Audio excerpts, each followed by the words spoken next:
Alors je vais vous faire un tuto pour voir comment interconnecter deux cartes IO et deux SIOC sur deux PC différents à travers le réseau. Donc pour ce faire, je vais ici m'intéresser au premier PC qui sera le PC serveur. Donc le PC serveur, il a FSX qui tourne, il a un SIOC qui tourne et il a une carte IO avec un interrupteur qui va me servir à enclencher ici le bouton Auto Throttle qui est là. Voilà. Donc première chose à faire, c'est de déclarer, de faire le lien entre le bouton et l'offset de l'Auto Throttle. Donc première chose, c'est ici, je vais insérer une variable. Je vais déclarer mon bouton, donc ça sera un switch. J'indique un numéro de variable, je vais prendre la variable 1. Je prends l'habitude de nommer mes variables de façon explicite, donc je vais dire que c'est un switch Auto Throttle. Voilà. Je ne dois pas le renseigner comme il n'y a qu'une carte, mais je prends l'habitude de le faire, c'est le dispositif 0 pour la première carte. L'entrée que je vais utiliser, ça sera l'entrée numéro 0 ici. Voilà. Donc je vais indiquer que c'est l'entrée 0. Mon bouton est déclaré. Il faut déclarer l'offset, il faut bien que je bouge ce bouton qui est là. Donc je vais ici insérer une nouvelle variable. J'ouvre ma variable, je lui indique que ça sera un lien vers FSU PC. Je vais indiquer que c'est la variable numéro 2. J'indique toujours explicite que ça vient de FS et c'est la variable Auto Throttle.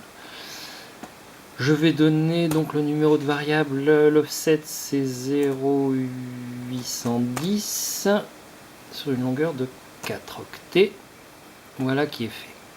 Et je vais tout simplement lui dire ici maintenant que quand je vais bouger le bouton qui est là, je dois changer ça. Donc j'insère sur la ligne au bout du bouton, j'insère une nouvelle commande et je vais donc lui indiquer une assignation.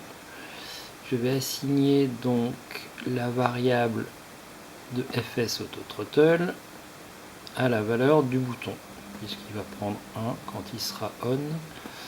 Voilà, je peux valider ceci. Je sauvegarde et je recharge. Voilà qui est fait. Donc, normalement, si je déplace le bouton qui est là, j'ai mon Auto Throttle qui se déplace ici. Donc ça, la mission est accomplie. Maintenant, je souhaite, pour une raison ou pour une autre, allumer une lampe qui est là au-dessus. Vous voyez que la lampe s'allume. Mais je n'ai plus de place sur la carte. C'est une carte ici qui est une carte digit, option digit, donc je n'ai pas de sortie. Je n'ai que des entrées. Les sorties, je décide pour une raison tout à fait indépendante de ma volonté de la brancher sur une autre machine qui est là. Voilà. Donc une carte IO, j'ai des entrées, j'ai des sorties. Je vais mettre la LED ici sur cette carte-là. Donc sur cette machine-là, j'ai un SIOC qui tourne. Je vais devoir donc créer ce SIOC comme étant un client.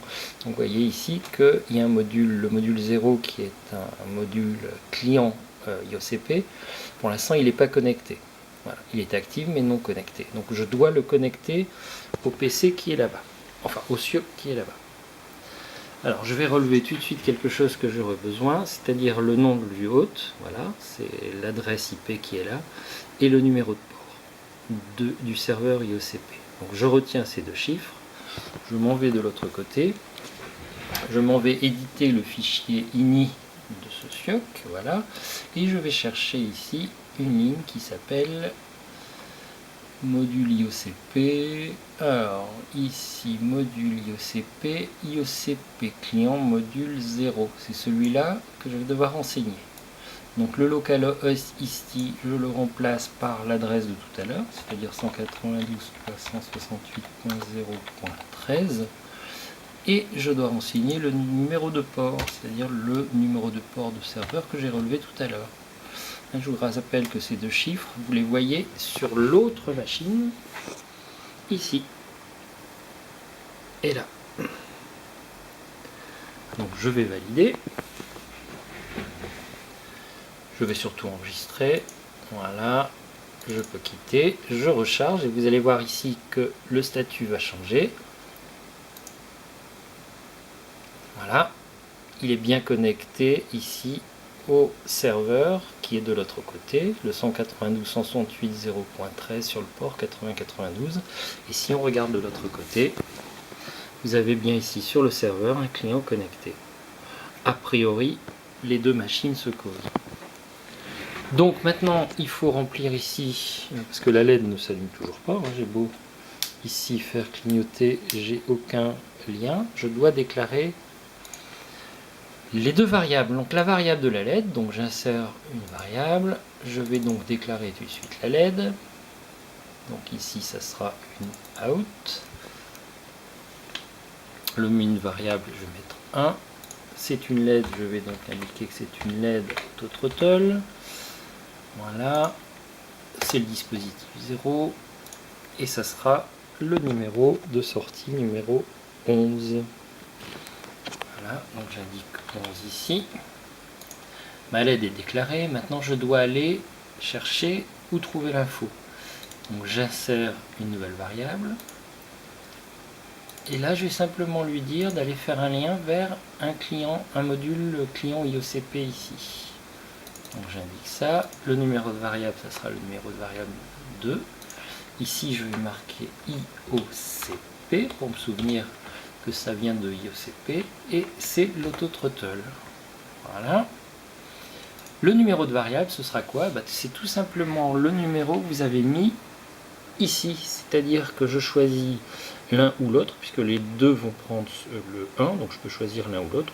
On va mettre le 2, puisque le 2 c'est le reflet de ce que Flight Simulator va représenter. Donc je vais prendre la variable numéro 2. Donc ici, donc, le var linked data, je vais mettre la variable numéro 2. Le dispositif aussi, c'est le numéro du module, parce que je pourrais avoir plusieurs modules de connectés, j'en ai deux, là j'ai le 0 ou le 1, donc ça sera le module numéro 0. Donc j'indique 0 ici. Ok, maintenant, comme tout à l'heure, je dois faire le lien entre les deux. Là maintenant, je dois dire que quand ma variable IOCP bouge, je vais mettre la variable ici LED ajout. Donc je me mets sur la variable IOCP, j'insère une commande et je fais une commande d'assignation. Je vais assigner la variable LED à la variable IOCP. La LED va prendre l'état de la variable IOCP. Je valide, je sauvegarde. Alors je l'avais appelé ici hop, test réseau. Je recharge. Et normalement, si je déplace mon bouton, ici, vous voyez que la LED voilà, change d'état en le reflet de mon bouton qui est là. Donc les deux machines, les deux SIOP discutent bien. Je peux comme ça avoir plusieurs machines qui discutent l'une avec l'autre, sachant que il faut toujours s'adresser au serveur que vous avez défini.